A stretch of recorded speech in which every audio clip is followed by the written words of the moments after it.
Beyond. Beyond. Beyond. Beyond. Beyond. Beyond. Beyond. Beyond.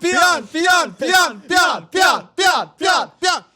Beyond. Welcome to Beyond. I'm Max Scoville, and this week we're talking about Nathan Fillion's Uncharted Fan Film, God of War, Rune Hunt, and Red Dead Redemption 2. But first, as a reminder, Beyond has moved. You'll be able to watch every Wednesday at 3 p.m. on beyond.ign.com, which means you get the show first on IGN a full 24 hours before you'll see or hear us anywhere else.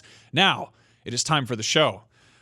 Yes, so I said that I'm Max. This is Jared Petty. Hi. You might know Jared from formerly working at IGN, and now he's back, hanging around. I am back hanging around. Thank you for having me on Beyond. This is one of my favorite places in the whole wide world. You're one of my favorite people in the whole wide world, Well, so look at I'm this. happy you're here. It's a mutual admiration society. You've been doing a podcast about Red Dead Redemption. Yeah. And we figured we could talk a bit about that later on the show. I'm very excited about It'll be good. And then, of course, here's Brian Altano, who we Hello. all know very well. Yeah, I haven't been on the show in like 6 weeks, but it's good to be back. Yeah. I'm a big old man now and a And big time You're just daddy. taking a vacation for 6 weeks, right? yeah, Just hanging out. a One of those- vacation where you get thrown up on every day Yeah. by a Baby newborn. vacation. Okay.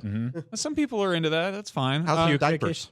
They're good. Yesterday I got puked on and then went downstairs to meet the food delivery guy and didn't realize it was all there, and it did not look good. He gave me a face like, "What do you do in your apartment all day?" Yep. The answer, sir, is that I vomit on myself. And then, of course, Jonathan Dornbush. Vomit free since 2003. You do. I don't know if that's good or not. I don't know if that's like a healthy thing. I was 11, so... A little vomit is good once in a while. Nope. You were 11 in 2003? Yes. I hate you so Yes. much. Yeah, it creeps up on you. This I is think why. What? What? There's Barrett. Barrett says he was 8. This Thanks, is Barrett. why we sacrificed the young in ancient days. I had a moment the other day after the big live Beyond thing where I was hanging out with Barrett, and I was like, wait, how old are you, Barrett? And he goes, 23. And I just felt my skeleton like withering within my body. Just old father time. So let's talk about things that, speaking of things from, I don't know, 13, 18 years ago or whatever, the Uncharted movie has never happened. It still hasn't happened. They've been talking about that forever. Written by Seth Rogen and starring Marky Mark, and also canceled. Right. Yes. But Nathan Fillion, who has been sort of campaigning to play Nathan Drake for a million years now, just said screw it and made a fan film. Yeah, he teamed up with this director, Alan Ungar, who they'll both be on our Comic-Con show, actually. I believe I can say that. And they put together this live-action short film that is straight up Uncharted, or at least the closest we've gotten to a really good-looking live-action Uncharted type thing. And what differentiates this from other Uncharted films, one, it exists. Two, Neil Druckmann endorsed it today by tweeting about it, which is more than we can say for the one that apparently had said to have gotten his endorsement but never actually did. So this is the closest we'll get to a real Uncharted movie for now. It's about, I think it's like 15 minutes long or something. Yeah. And it's really gorgeous. So this is like a Dr. Horrible sing-along blog, but for like Uncharted. Yeah, and Sully's in it. Okay, and Sully's is in it. great. Beautiful. Stephen Lang is Sully. Yeah, which like took That's me a crazy. second. Yeah. It took me. Stephen Lang has. I'm a man with like big bags under my eyes. He's got them like to like a creepy degree. So it took me a minute to be like, oh, Sully's the turkey baster guy from that Quiet movie. Like, but still, like, sorry. It's good to be back. But no, this is really cool. It's free. You don't have to go see it in a theater or anything like that. But yeah, Sully's driving a Jeep in it. He's got his cigar and his mustache and everything. I Like, it's goddamn Uncharted. 100% assume someone showed like 5 minutes of Sully footage to Stephen Lang. Was like, do this voice. Nate, no. Yeah, pretty much. Does it have vuvuzelas There in is it? very little vuvuzela in this movie. But I mean, things like this do occasionally Huge mess. take off. I mean, that's how Sin City happened, really, is they just filmed like the opening scene, the one you see with Josh Hartnett. That was filmed. They did it out of pocket, and then somebody's like, oh, yeah, we can make a movie out of that. Sure. I don't know if that's what he's going for here or not, but I could see it working. They still have Sony is still producing an Uncharted movie with Tom Holland and Right. Nathan Drake. So they're still focusing on like young Nathan that's Drake right. for theaters. But we could cut ahead and see old Nathan Drake, and suddenly, and not that he's that old. I mean, Nathan Fillion is not an old man, but you could totally have forward, backward, and still have him show up as Nathan Drake. I actually like the idea of Fillion playing the bad guy in the main film, maybe lobbying for a different role here,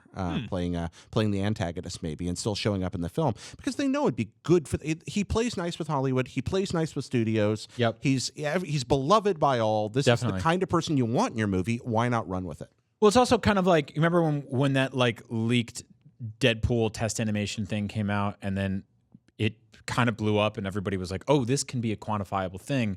It felt like that helped the momentum into getting those movies being made, which are now, gigantic blockbusters. I feel like you're kind of right. Like, this could be something that spearheads this movie into actually being made. Because I think for the longest time, that first step was sort of like, what does this look like? How does this feel? And these guys just did it. They just proved that this is a feasible thing. Whether or not that could translate to 2 hours or 90 minutes, we'll see. But for 15, it totally works. So, meanwhile, the Metal Gear Solid movie, which still isn't officially a thing, I don't think. I don't think it's actually been greenlit. But Jordan Vogt Roberts, who did Kong Skull Island, we actually had him on Up at Noon last week. Super nice guy. He's been tweeting out 31 days of Metal Gear Solid concept art that I believe he is teamed up with artists he's worked with, and he's like, let's make concept art for this. And it's not like he's leaking it. It's more like, let's just build awareness of this thing. Yeah, right? He said it wasn't like, this is not concept art that was generated specifically for the film, but it is a lot of people I think that he's worked with in tandem with the film and its creation and everything. So you do get hints of what his world would look like in Metal Gear. Yeah, this guy is so groovy. I never thought I wanted a Metal Gear movie, but after watching him do the honest trailer for Skull Island, where he's tearing his own movie apart. Yeah, that was if really you watch that, it's brilliant. It's just adorable. And I'm like, no, this is the kind of self-referential appreciation that would work in a Metal Gear movie. I can see that actually now. Totally. So it sold me on it. Jordan was on Up at Noon last week talking to Max about all of this kind of stuff. So go check that out if you haven't, because it's really fun. Yeah, I was asking like, what are the best video game movies, and he was like, Brotherhood of the Wolf and Edge of Tomorrow, and I was like, those aren't video games. But like, I see where you're coming from. Yeah. Snowpiercer. It's like, okay. Brotherhood of the Wolf is basically there's moments in that movie that look exactly like Bloodborne, and if you love Bloodborne as much as I do, you've heard me yell about it on the show, go check that out. Again, it's one of those movies like Willow or the Ewok films that are impossible to track down. Like you either have to pirate them or spend hundreds of dollars on them, so I'll let you make that decision yourself. I spent like $25 to get a used DVD off Amazon of that, and that's like the only way you can get it legally, which is infuriating. And Edge of Tomorrow is hard to find because they changed the title 4 times. Yeah, that's just A pretty weird thing. So, yeah. Anyway, Hollywood. That's a confusing industry. So here's a fun story here. Somebody made a PlayStation 4 controller mod, which aims to be the most powerful DualShock ever. This is, I believe, a military NASA engineer. An ex-NASA engineer, Jake Middleton. What? Yeah. Yeah. So he's using like aircraft grade aluminum in it, and the idea is that it's supposed to be able to make your controller vibrate 10 times more powerfully than a normal controller. Okay. Is this like the kind of thing where if you place it against your temple, you will die? Probably. Yeah. Okay. And that thing down sort of on the left side there, it's got like a jet propulsion flip switch, like one of those ones that if you're gonna like launch nukes. Like, it's completely unnecessary. The funny thing is it works with a PS4 or an Xbox controller. It doesn't actually, like, you just clip it in, basically. It's like entirely a peripheral. if you play Res with it, you're immediately a father. It does have, there's an industrial grade vibrator. That's okay. Yeah. Yep. That's very, very interesting. It's kind of like the really dirty version of those steering wheels you used to buy to clip to your Wiimote back in 2006. yes. Okay. Yeah, it's not very ergonomic looking. Like I'll say that there's definitely like professional people are hired to design video game controllers, and this guy is bringing his own sensibilities into it, and it's definitely large. It almost looks like the Resident Evil 4 chainsaw controller. So is this like a case of like, why did we climb the mountain? Because we're horny? Like, is that it? Yes. Okay. Yeah. That's Or Jeff Goldblum's whole arc in Jurassic Park. all right. There we go. Yeah. No, that's cool. I'm always fascinated with the sort of ebb and flow in our relationship. This is a weird sentence, to rumbling controllers in the video game industry, because there was a minute there where Sony was shipping controllers in the PS3 era that didn't have them because they didn't have the patent at the time, and they were kind of just like, audiences don't care about rumble. And to me, I think it's such an important part of the DualShock 4. Seeing how it works in the Nintendo Switch is fascinating. The HD rumble. The HD rumble, I think, is like, it's one of those things where it started off with, we've seen it in some controllers before, but with the rumble pack of the N64, and then Sony adopting it in their own way, and everybody kind of doing it in their own way has been really cool to see. And I think it should evolve with the PlayStation 5 in the same way every other part of the industry does, and all the other ways we interact with games. But it could just be a thing we give up on because sometimes we care about it, sometimes we don't. So I hope they take some of this guy's ideas and make it a little less I don't know, boxy. I can't imagine a game like God of War without the rumble. Like, Oh my in God, throwing yeah. the axe, if you didn't have that feedback in there. Yep. But I totally agree. I do think they need more evolution. I know Microsoft kind of tried it when they first introduced the Xbox One controller, because I think on the triggers, the rumble sort of could go like up and down. Like, it could be manipulated that way. If you drove on like the shoulder and forward, Yeah. you'd feel gravel. Yeah, that was like one of the... That's awesome. So do I have the wrong idea about this thing? I was just getting the impression that it's all about oomph. Like, is this think actually this is about all- providing balance on think it's all different oomph parts of for it? this Okay, one. just Yeah, I think all this one is more focused on that. It's a Kickstarter project right now, so I mean, things could change in the development of it, but yeah. So Transvibrator 2.0. That is a good question though. Like we talk a lot about how the PS5 is going to iterate on what's there, but like the controller is like, I feel like with the 4 they were like, all right, it's the DualShock 4 is a new thing, whatever. And Yeah, we got the touchpad, which didn't truly pan out to being anything other than a glorified giant button. And I kind of hate that because I love that touchpad. Me too. I really think Yeah. it's a neat piece of technology. So I'll put it this way: like at the very least, the touchpad not being used doesn't really doesn't really bother me because it's like aesthetically pleasing. It's just a big flat panel. It's not like if they put a VMU in the middle of the screen that we didn't use or anything like that, or like there was something there that you just never touched. It would be annoying because you'd be like, "Why is this here?" It's not like having a Kinect under your TV. Sir, do not besmirch the noble name of the VMU.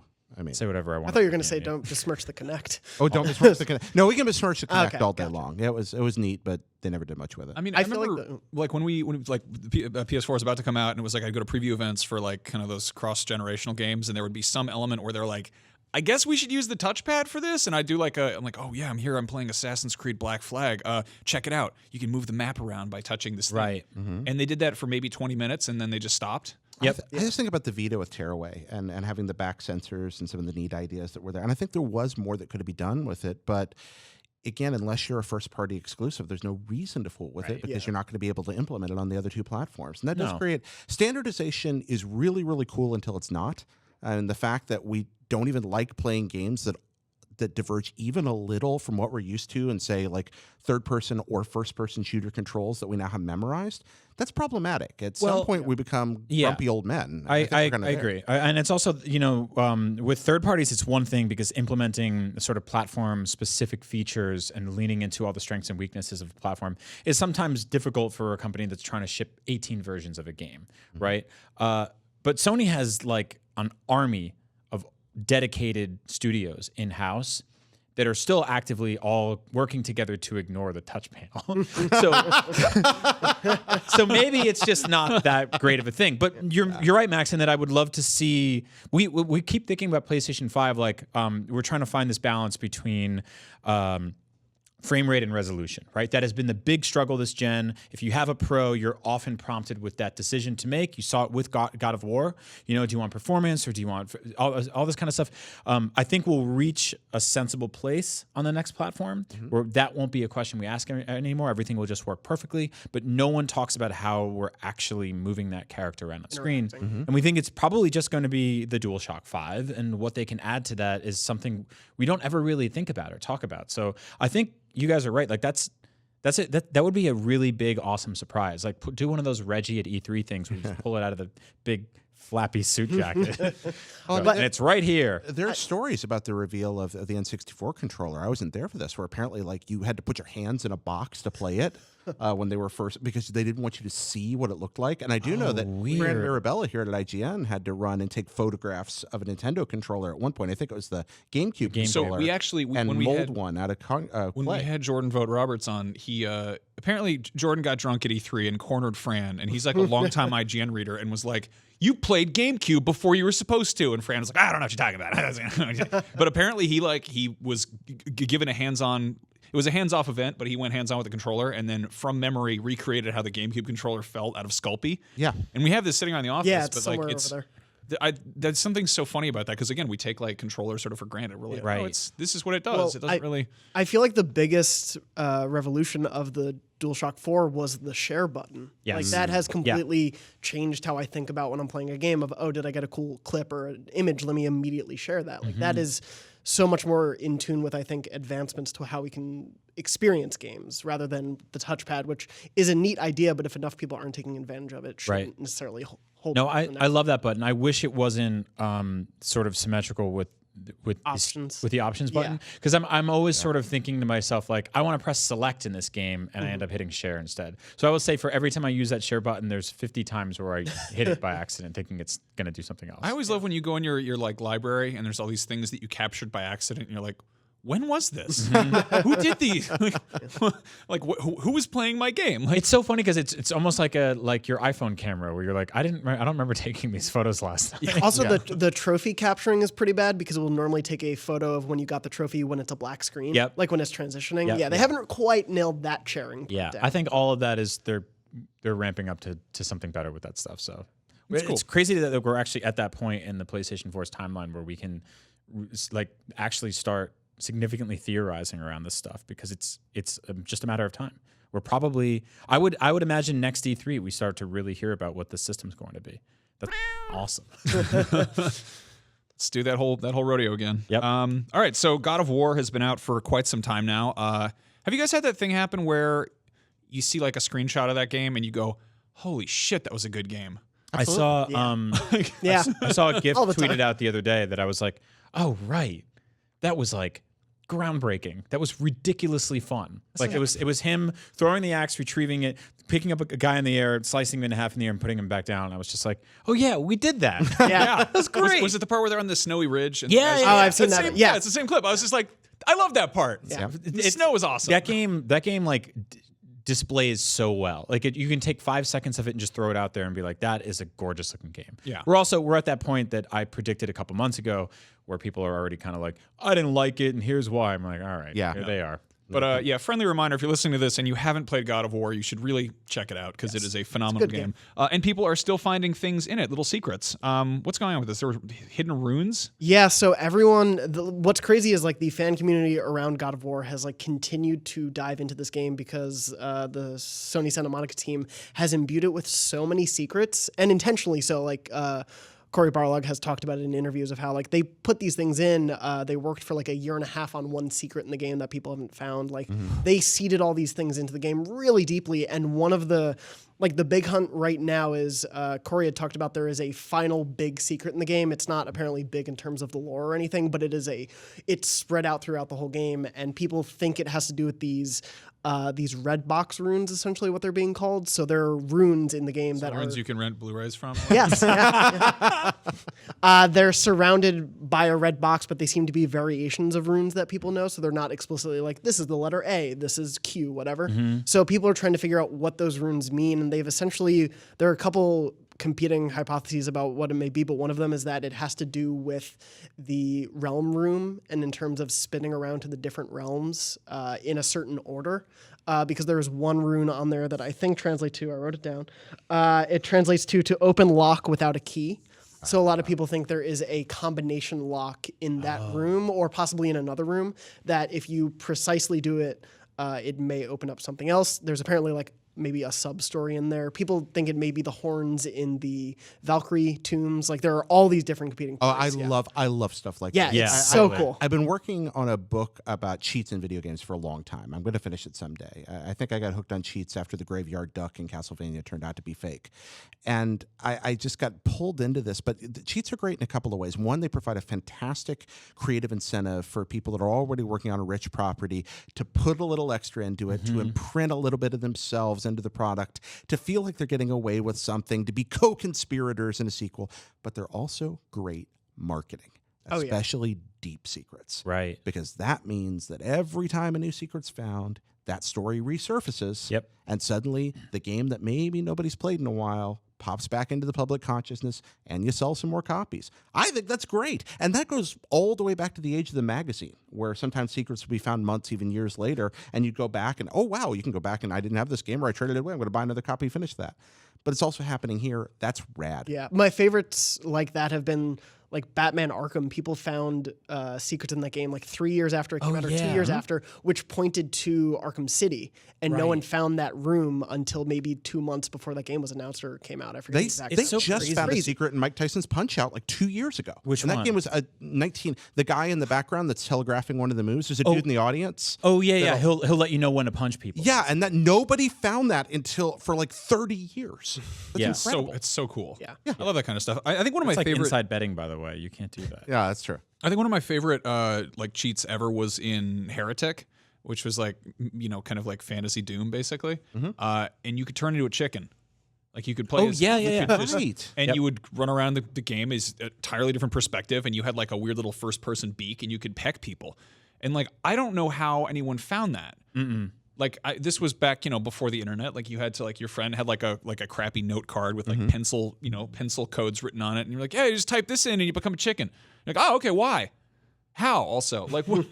Yeah, I think when cheats were based on button inputs, and especially on PC games, like typing words or sentences in, that blows my mind that people would just sit there for days on end and just type in different combinations of things. Well, my guess about what usually actually happened is one of two things. One, the developers would leak it to somebody in the press who would then write a magazine article. Right. And suddenly, it's been discovered. Well, it's been discovered because they very carefully made sure that it was discovered. Yeah. And the second, I think, was people fooling around inside code, because you can look at pieces of old games. It's very difficult to look at something inside a compiled binary, but there's very often tangential files you can dig around in and find stuff like that. Right. I'm actually shocked that with everything with God of War, that we didn't see like what we saw with Tomb Raider, another revitalized 90s franchise effectively, where there was like a low poly Kratos mode that you can unlock. That would be the best Easter egg in this game, is to put that entire game with like just weird old school PS2 Kratos. I think that's probably my favorite thing that you can just cookie cutter that. You know? Like I really loved it in Ground Zeroes and Phantom Pain, where you're like, oh, you're playing as like PS1 Snake, or and it's just, there's something immediately very like disorienting about that. But yeah, seeing like PS2 Kratos running around in that environment would be surreal. Yeah, that's the thing. Like the entire world would still look exactly the same, and your son would too, and that would be super. That would be a lot, yeah. But that'd be awesome. I think that they've said that sort of this like final secret in the game though isn't something too revelatory, or it won't like totally change the way you play the game. So I'm curious to see what it actually ends up being. Yep. Just the idea like people were looking at these runes and someone's like, oh, that looks like a Slavic rune. Hold on, let me find that. And just the idea of like the internet community coming together with all their different knowledge bases being able to figure this out is so cool to watch. That's wonderful. Yeah. All right, so moving on, San Diego Comic-Con is next.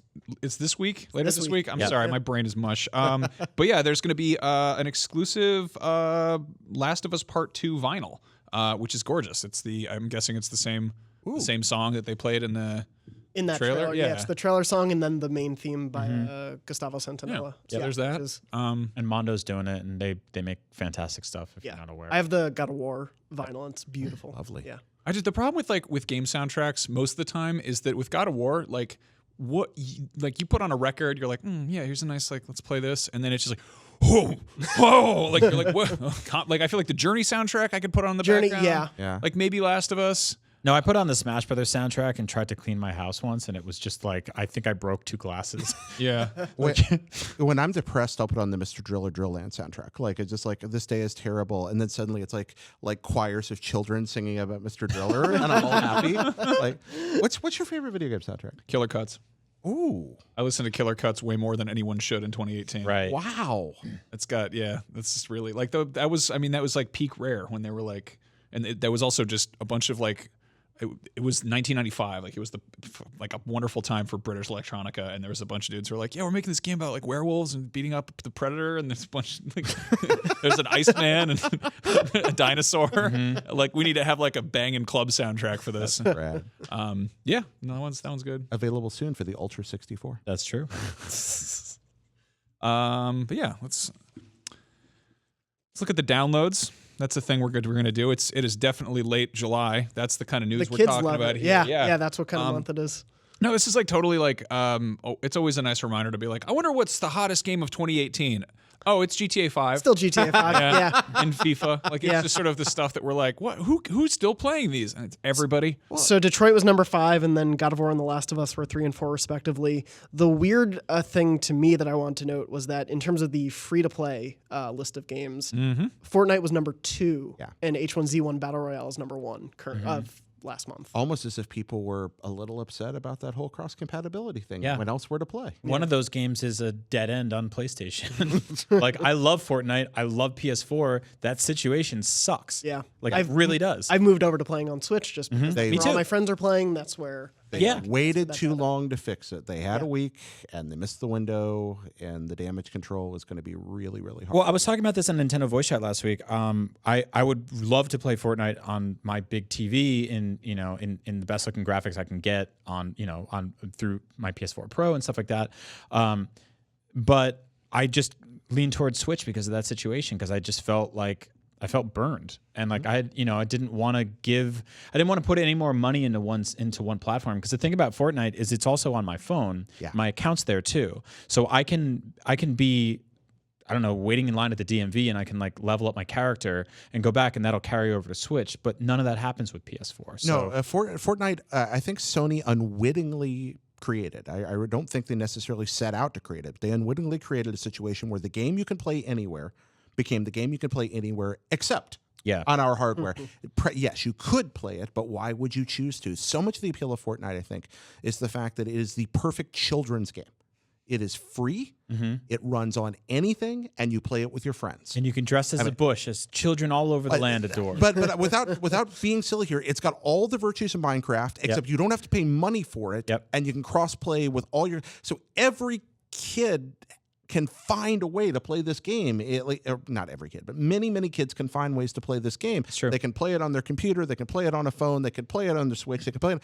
And Sony has locked themselves out of that ecosystem. Well, because this is a decision that you only make when you're a market leader. When you're in third place, you don't make decisions like this. But when you're in first place, you can get away with some shit like this, and people don't give you a free pass.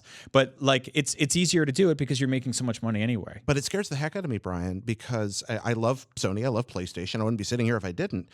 Every generational jump since the Nintendo Entertainment System in the late 80s, with one exception, has resulted in a change in market leadership. And every time, single time, it's been the leader dropping the ball, not the other way around. Sega swooped in on Nintendo when Nintendo got Hubrick or remained Hubrick. Sony swooped in on Sega when Sega got Hubrick. Sony managed to make the jump from PS1 to PS2. But after that, they were vulnerable and they lost to Microsoft. Then Microsoft dropped the ball and Sony picked it back up. And now we are seeing the same pattern play out. Yeah. When do people learn? I don't know. You learn from the mistakes of others. Like why would you, like if you're in first place, like there's nothing to, like there's no reason to go back to the drawing board. It's sort of, you're like, this is fine. I just feel like with the way all these games are moving, all these platforms are coming closer together, which is unprecedented. If you grew up in the 80s and 90s talking about video games with people, the idea of you guys working together or playing against each other or cross-platform was foreign. It was unheard of. Like we fought wars over this shit. Companies were calling each other out in trailers, not coming together in a trailer. Yeah. Crash Bandicoot came out and he yelled in front of that building. And now he's everywhere. Yeah. Now he sold best on Switch. Yeah. That is so weird still. I want him in Smash Brothers, and I want his taunt to be that megaphone. That needs to happen. That'd be pretty good. I'd really like for the next Crash game to just be, it's in like the Last of Us 2 engine, and you're just the photorealistic man in that suit. And like the one you met at E3 with the guy's face poking through the hole.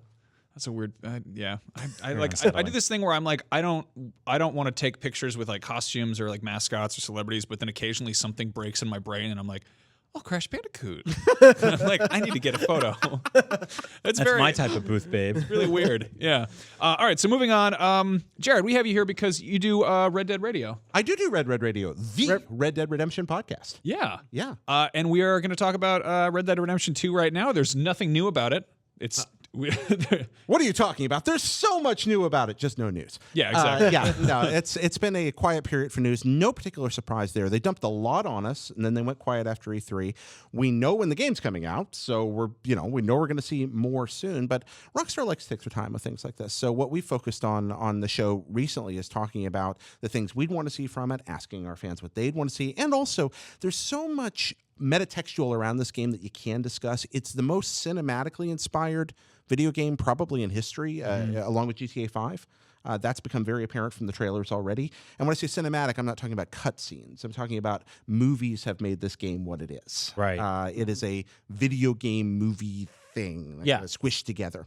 And even the trailers we've seen so far have been very filmic. Exactly. And they're definitely leaning into that. I just finished playing through Red Dead 1 again, and you pick it up even in that. It's been almost a decade. So we've been leaning a lot into those influences and how those might affect what the product ends up looking like and how they've affected what we've gotten before.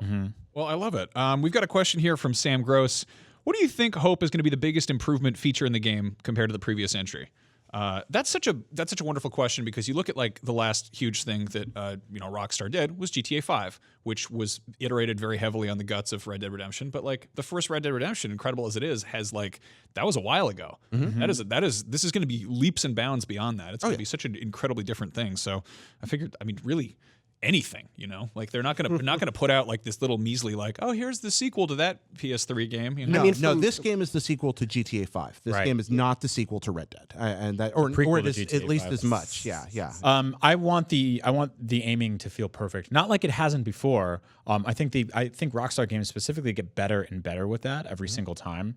But I just want it to click perfectly. Like that's the difference between a game I play for 20 hours and a game I play for 200 hours.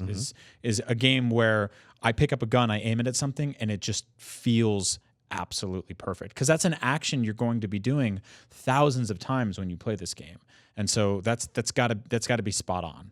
Well, and from what we've seen so far, and it's sort of my hope, we hear developers talk all the time about how like this game is so realistic. All the characters act like real humans.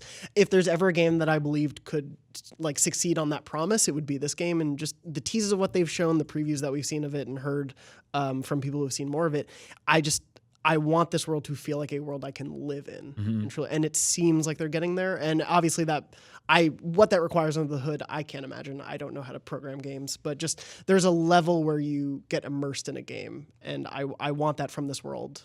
I like the idea that they push the boundaries of how open world gaming is interpreted, changing the language around that. I'm very interested to see if they succeed in that. I think that they have a better chance than anyone ever has. We have these ideas. It's kind of like we were talking earlier about controllers and how we understand control schemes. We pick up a first-person shooter and we start playing. And if it doesn't function the way we expect, we get mad and throw it down because that's not something I'm familiar with. Right. We have that kind of psychology built around what we expect from open world games. People with exclamation points over their head, and main quests and side quests, and staples and tropes. How do you break that without scaring people off? I think that you call the game Red Dead Redemption 2, and you go, this is the most beautiful thing you've ever seen, and also you're a cowboy, and also there's free online, and also everything else we've ever done is pretty darn awesome. So trust us. You're building a world that is, in some ways more sprawling and massive than a GTA game,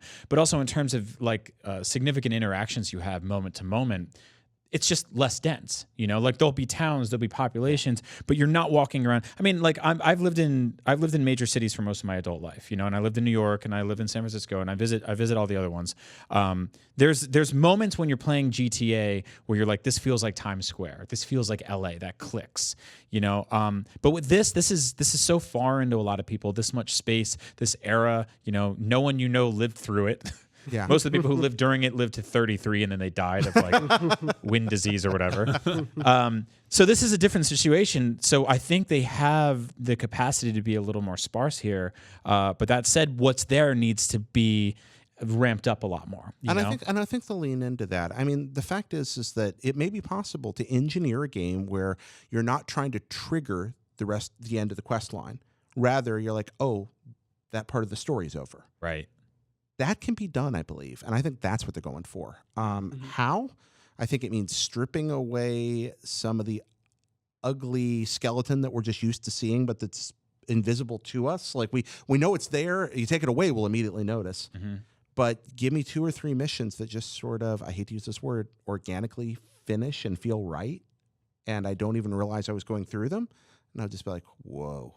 All right, I could get used to this. The thing that, and this is also hard to say because we haven't seen much of the game in action, but based on like what John Ryan wrote in his preview when he went and saw it, Red Dead and Cyberpunk both seems like that they are breaking. They're finding that skeleton and they're ripping it out, or they're finding those little boundaries and things that It doesn't mean that they're broken or that there's anything wrong with them, but to allow for I think like in the case of like Cyberpunk, the fact that you are still doing like in-game menu things, but it's interacting with a on-screen menu in the world. Like there's nothing happening between the game world and your world that's like breaking that fourth wall. Right. In the case of Red Dead, I think John Ryan talked about like when you're walking around, you interact with characters while you're still walking around. It's not like in the the Skyrim scenario where you go up to talk to somebody and the camera zooms in and suddenly you go from like interacting with the world to interacting with a conversation. Yes. Yeah. Like it's blurring the line between the systems and the world that you're playing with. But like I love the idea of being like, and also not knowing which characters are part of quests and which are just. Well, you mentioned Cyberpunk, and I think you made a very important comparison there. One of the reasons that video games, especially open world video games, are designed the way they are is because people want to make sure we see all the assets they created, because assets are expensive. Yeah. Making long games is extremely expensive. So if you spent money making it, you want the player to enjoy it, to feel like they got their money out of it. Yeah, I had real quick, I had an anecdote about that back. I was on an episode of Beyond a long time ago, right after Greg Miller had reviewed Uncharted 3, and somebody had written in and said something along the lines of like, why can't you, like that part where Nathan Drake's in the plane, why can't you just jump out and like land somewhere down there and go on your own adventure? And I was kind of like, well, because like 1 out of 1,000 people would do that, and they would work on all of the stuff that you would never see. And I think there's a fraction of that in an open world game, but they also know that you're being kind of prodded to poke around every inch of it, to look around everywhere. Right. So Rockstars had a very long time and a lot of money and a lot of patience and a design philosophy, an artistic design philosophy that all feeds into doing something like that. But CD Projekt Red already did it with Witcher 2, which is not a huge open world game, but hides like 40% of that game you will never see unless you play it twice. Yep. I mean, they hide a ton of that game behind the curtain. And that's part of what makes it so memorable. As a developer, that is such a huge leap of faith. Yeah. Yes. Because it's like, we are producing something of high enough quality that people will want to re-experience it. We believe in ourselves that much. Whereas I feel like the marketing mentality is use all parts of the buffalo and show everything. Well, it's also that if all 4 of us play the same game and we all drive a different path through it, Jonathan might love the game a lot more than I do, because the version of it that I fed myself unknowingly was, in some way of less quality or connected with me less than the one you played. And like, that's crazy. That's very different than something like, God of War, which is, effectively not necessarily on rails, but is all sort of driving towards the same point. There's enough wiggle room to meander in that game, should you choose, which you should, because it's fantastic. But for many of us, I think a lot of people just kind of sat down and went right through that game. And so with a game like this, it's very different. Well, when I joked earlier that the way you do it is call it Red Dead Redemption 2, and the point I was actually trying to make there ties right into what you're saying. Rockstar understands the kind of games they make. Yeah. They make water cooler games. They make games that people talk about on Reddit and at work and with their friends. They make games where we tell stories about our experiences. Chris Kohler loves to point out that Rockstar makes storytelling games in the sense of, hey, I did this, it happened to me. We hear that, we want to go back. Combine that with a game that is almost certainly going to have a free online component with constant updates that keep us going back, which means we go back to the single player and play as well and play it different ways. They trust that we're going to find this stuff. Yeah. They trust us. And so when you were talking before about how sort of cheat codes kind of work as advertising campaigns for games to give them a second life and a third life and a bump and stuff like that, to me, nothing sells me on GTA or has sold me on GTA like an animated GIF of that game running. You could spend $10 million on an ad campaign, bring in, like all these like high-end voice actors, get a licensed song, cut together a beautiful trailer. But when I go on Reddit and I see like a guy slide down the thing of a fire truck and start shooting 4 cops, and then a building blows up or something like that, I'm sold on this game. And so that's actually, we talk a lot about the storytelling in Red Dead and how that will work interacting with characters. But my favorite parts of the storytelling in GTA don't involve you at all. It's when you just stand there on a street corner and a car hits a guy and an ambulance comes, and the ambulance hits a car, and the guy gets out of the car and starts shooting at the ambulance, and then the cops show up, and you're just standing there like, holy shit. Like, all of this just happened, and it's like pure chaos, and it's something you see microcosmic versions of it in the city you live in, never to this degree, I hope. But that's the kind of stuff I want to see in this game. I want to see a guy cross a road and he pisses off a dog that bites him, and then marauders come out and a horse runs across the street and it hits a barn and the barn goes on fire and blah, blah, blah, blah, blah. Boy, I'm from North Carolina. This sounds like a Saturday night. That's a Saturday night, exactly. That's the kind of storytelling Well, it's the kind of storytelling I want to see. Like we had a thing in San Francisco a couple days ago where people were protesting the Google buses, and so they took all of these app-controlled scooters from the sidewalk and they put them in front of the buses because they were pissed off that they were trying to pass a rule where you can't let homeless people sit on the street, but they will let the app-controlled scooters. San Francisco is a liberal dystopia. Welcome. Amen. But that is the kind of real-time storytelling that you would get in a Rockstar game, and so I want the cowboy version of that. I'm so excited about just the nature side of it. Like there is such a just obscene dedication to like. It's easy to look at the Red Dead trailer and be like, "This is pretty." Yeah. This is like there's an ecosystem here. Yeah. And like the amount of detail they've got for all the trees and plants and stuff, and we see these herds of buffalo, and like the fact that there's probably more time spent on like buffalo AI in this game than enemy AI has in most other games. Like there's going to be like weird just nuances. Like we see like vultures like picking at carrion. Like Right, and that's like if you think about stuff like Far Cry, like your favorite parts of those games are again that happening. That's sort of like not just when like the hawk comes in and it feels scripted, but when you're standing there and like a bobcat runs out and he starts fighting a tiger or whatever it is you're playing, and one of them catches on fire, or you throw a grenade at something and fire goes across the field and like an elephant stampede goes by, or all of those wonderful moments. And I'm so curious to see how Red Dead 2 and Red Dead Online make that ecosystem actually matter and how you affect it. Yes. Because there is, to a certain extent, it is cool to see those things in Far Cry, but there is somewhat of a templatation to it of like there are so many permutations that can happen. Yeah. And you can create an instance, but that doesn't necessarily change the entire game. And Rockstar to me seems like the type of developer where like, how does me hunting down a bunch of buffalo change the game? If they're I take out a they're pack? extinct. Yeah. We killed them all. Well, I'm yeah. curious to see. And how you bring that- up Red Dead Online, that's a whole other can of worms. Yeah. We've all been talking about the single player. Right. Oh my gosh, there's so much there as well. We talk constantly about how it feels like every other developer is competing with Rockstar this fall. And then you guys tell me the story about how the most downloaded game in June was GTA 5. And you're like, you're basically fighting themselves this year. Like, it's kind of insane because if you look at something like Activision, every year their investors are like, what do you got for us? Nintendo had a weak E3 showing with only 2 games, two of their biggest games. Their stock dropped 7%. People go like, oh, what's happening here? You guys are dropping the ball. I don't understand where the investors on Rockstar would come in and go like, what do you have for us next? Because essentially they don't even need to make a game like this.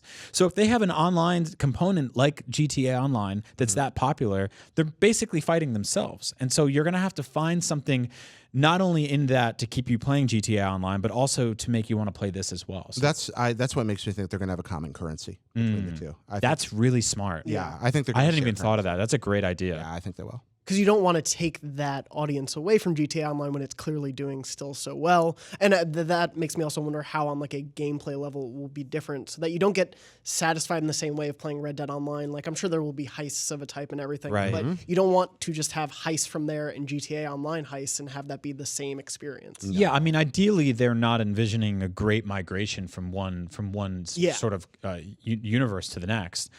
There's a reason to keep playing both because I know with GTA Online, there's no reason for them to stop populating that with interesting content constantly. They are to this day they're constantly adding new stuff. Yeah. Every time you look up and look at that game, it's different. Yeah. They've added new vehicles, they've added new weapons, they've added new characters. They've added Hot Wheels cars in the sky. Yeah. I mean, it's this. I mean, they put a Smuggler's Run game in there. Like it's just insane. And that's what makes it so exciting and compelling to think about what they think about this. They've been having meetings about GTA Online for years now. They've been planning new features. How many of those meetings have been, what a great idea. It's so good. Let's save it for Red Dead Online.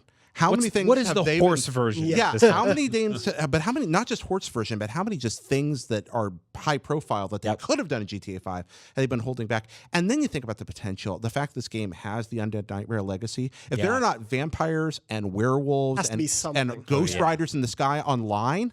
Like, if that's not the world they lean into, or robots and Westworldly stuff, I'd be shocked if that doesn't all come flooding into that online space, because that was always kind of weird alternate universe stuff in the DLC. It was just like, oh, this is all happening over here. But now you can reuse those assets and have constantly updated events and content around it and continue to. So I really do think Undead Nightmare will be an online component. We talked about Far Cry 5's DLC and the sort of tonal disconnect with that appearing alongside the kind of campy, goofy, occasionally very grim and sadistic main campaign.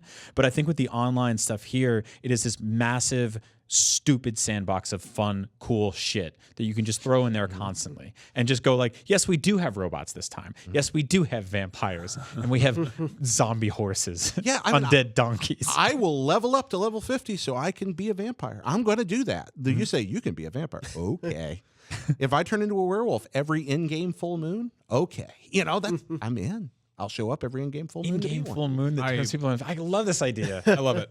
Now, Jared, you touched on the fact that Red Dead is very, very filmic, which I love. I figured we could talk about some Western fiction that you can check out before Red Dead 2 comes out. This is, of course, my favorite thing in the universe of recommending other tangentially related popular culture. So let's all do that. We've all got some selections here, Jared. All right. Well, I grabbed a bunch, and I don't want to overdo it. You went kind of nuts here. I did go a little nuts, so I'll trim it down a bit. A couple of books to start, because you always want to start with those books. Yeah.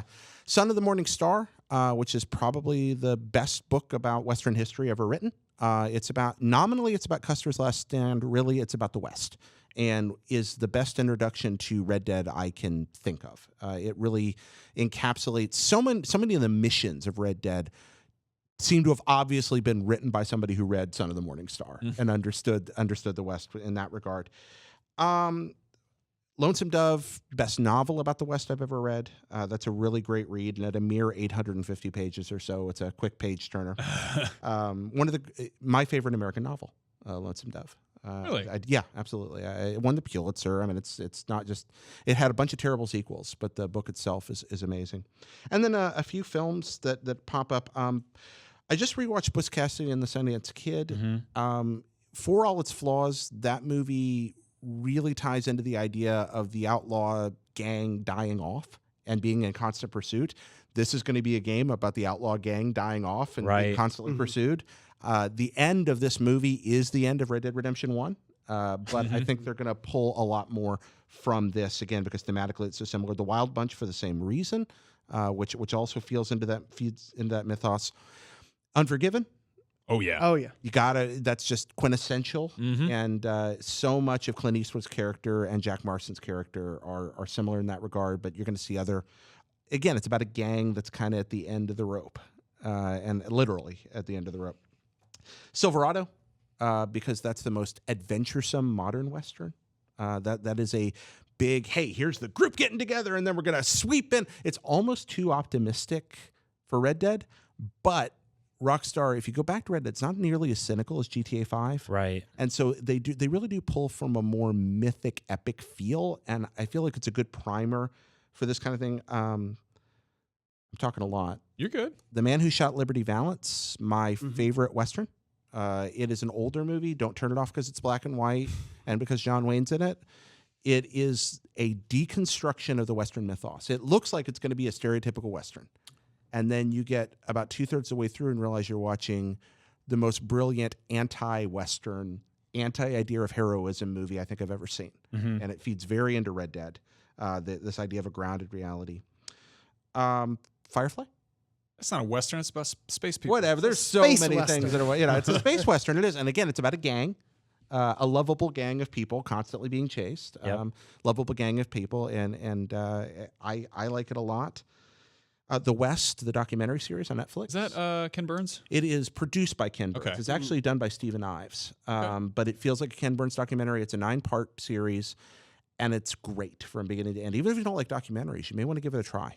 I had this thing happen to me mostly with reading, where at a certain age, I've always sort of been like, oh, I should read fiction. Fiction is fun. It's entertaining. And at some point, I was like, wait, no, I want nonfiction. Like, I process it differently. It's somehow like it's harder for me to suspend disbelief and like get lost in a novel. But if I'm like consuming information that's, I don't know, if there's some kind of like educational aspect to it, I'm like, oh, yes, this is very good. And, obviously there's plenty of stuff for Westerns for that because it happened. Jonathan, you have one here. Most of mine would have overlapped with Jared, so I kind of left mine pretty light. The Wild Bunch was a movie, just to mention. Like, I saw that in film school. I was like forced to watch it in class. I'd never seen it before, and I've watched it like a dozen times since. That movie is fantastic, and I think absolutely worth watching. Before Red Dead 2, for me, it would be Deadwood from HBO. That sort of like the classic era HBO when it was The Sopranos, The Wire. Like, this is one of those shows that's up there. I think for me, what is interesting about it, I kind of want to rewatch it now, especially in light of what Red Dead 2 can be and Red Dead Online can be, of just seeing an ecosystem in this sort of setting act and all the different types of characters that can be there, the struggles between them all. It's a fantastic show. This entire series is on Amazon Prime, by the way. Yeah. For those of you, because they have the thing where HBO stuff, when it lapses a certain amount of time, it's free there. So so if you don't have Goer now, Yep. It's also like Deadwood. I actually haven't seen any of this, but like I know that one of the big things was that it's very, very real. It's very like lewd and full of all sorts of filthy stuff, which surprisingly, for being about a era of lawlessness and horribleness, like. Hey, there's an IGN quote right there. There's a lot of very, very family-friendly westerns. Yep. Like there's a lot of very wholesome kind of like 1950s like cowboy nonsense, and that's kind of strange because it's a very dark period in American history. Yeah, sure. Yeah. My recommendations: Blood Meridian by Cormac McCarthy. Cormac McCarthy did No Country for Old Men, a bunch of other, which is I guess sort of a modern western. Blood Meridian's very much about like just the lawlessness of the West, and it's like I forget exactly what happens. I think it's like a kid who's like basically deserts the Civil War as it's kind of petering out and coming to an end, and it's just like a tour through just the horrors of the West, and it's just nightmarish. On the exact opposite end of the spectrum, there is a French comic called Blueberry that's about a cowboy, and it's illustrated by Mobius, who later went on to be one of the most influential illustrators, comics artists ever. But it was like, it's funny because it's, a very American subject as seen through the eyes of French artists and writers. Right. So it's this kind of like grooviness to it. And then an album by Godspeed You Black Emperor called F Sharp, A Sharp, Infinity. It's hard to type that out. It's a bunch of weird symbols and stuff. Hashtag A hashtag. Yeah. That's that Atlas RPG on Wii U, right? Yes. Exactly, yeah. That's what I thought. 2.5 days. Dream Drop Distance. No, this is a wonderfully weird sort of ambient, very Western informed album. Great to listen to. It's like dark as hell. There's like a line in there about like, it's just this kind of dude sort of narrating it with a bunch of weird train whistles and stuff in the background. There's a line in there about like, I opened up my wallet and it was full of blood. And you're like, what are you on about here? Oh, there's some great insults in all I want to recommend Jodorowsky's El Topo. yes. It's by far my favorite Western. It was the inspiration for the Suda 5-1 game Killer 7. It's effectively telling a story of a guy who wants to find someone in a desert and realizes the only way to do that is to walk in a spiral. And along that way, he has boss fights. So it's basically a fantastic video game movie. And every one of those boss fights is completely insane and over the top versus very freakish people. And it's very cowboy-y, but also super deranged. Total opposite end of the spectrum of that is obviously Mel Brooks' Blazing Saddles, which is the funniest Western ever made. It's vaguely racist, if not very racist, but it's also really funny at times and gets into that whole sort of Wild West prop town effect. And it just has a bunch of really wonderful, ridiculous characters in it. Sweet. And Barrett, who's producing, he's back in the room over there. He said, Logan, I'm pushing it here, but the tone of this movie really has a desolate feel to it. I think that might also be a major tone for Red Dead 2. He's totally right. Yeah. No, Logan is definitely a Western. Yeah. Oh yeah. Apparently Especially the first third of it. Yeah. Apparently the people who did it was it James Mangold. Yeah. He's been loosely attached to a Boba Fett solo movie. And fun fact, Boba Fett was inspired by Clint Eastwood and Man with No Name. So getting this person who can reinvent Wolverine as a Western hero is a pretty good fit for a space bounty hunter. So And speaking of solo movies, Solo was kind of a Western in its own way too. So there's a train heist. that'll probably be on Blu-ray like in a day. Sweet. Let's do some questions real quick. Ben Gregson says, do you name your horses when you play Red Dead? And if so, what sorts of names? Absolutely. What's a horse name? Blue. Oh, that's all. Oh, What's wrong with you? Jared. Brian, you're a horse enthusiast. What kind of things would you name a horse? When I was younger, I used to just name them all Epona because I was, creatively bankrupt. But nowadays, I'll give them like really stupid names, like Get Your Motor Running or like Mr. Buckles, Uncle Nay. That's not better. that's not better. You should have stuck with Epona. So this is a weird anecdote, not to cut you off, but there's in my parents' garage, there's like this weird frame picture of my dad and my mom in the 90s at a horse race at like the track in New Jersey at the Meadowlands. And the horse that won, and they're all like, everyone looks like they're on cocaine in the picture. They weren't, but that's just how photos look back then. And the name of the horse that won, this guy that they were friends with owned like 4 horses, and they were named Get Your Motor Running, head out on the highway looking for adventure. It was basically that song, but broken down into lyrics. And so the announcers had to yell at that. And that one of those horses won that day. And they're all just standing there like they all won some money. And it just says, get your motor running underneath the horse. So Great. Really weird thing to name something that doesn't have a motor. exactly. I used to name all of my horses and come up with elaborate backstories for them, but now I'm creatively bankrupt, so now I name them all Epona. Now since Breath of the Wild, actually, because there was a week where we all decided to name our horses Zach. Yep. Zach Ryan. I now name my horses and other NPCs after friends. Great horse name. So as I go, but yeah, Zach is a pretty good. That is horse really name. good. Will you ride me across the desert one day, Jonathan? Anytime, Jared. Excellent. All right, this is a family show. Keep it clean.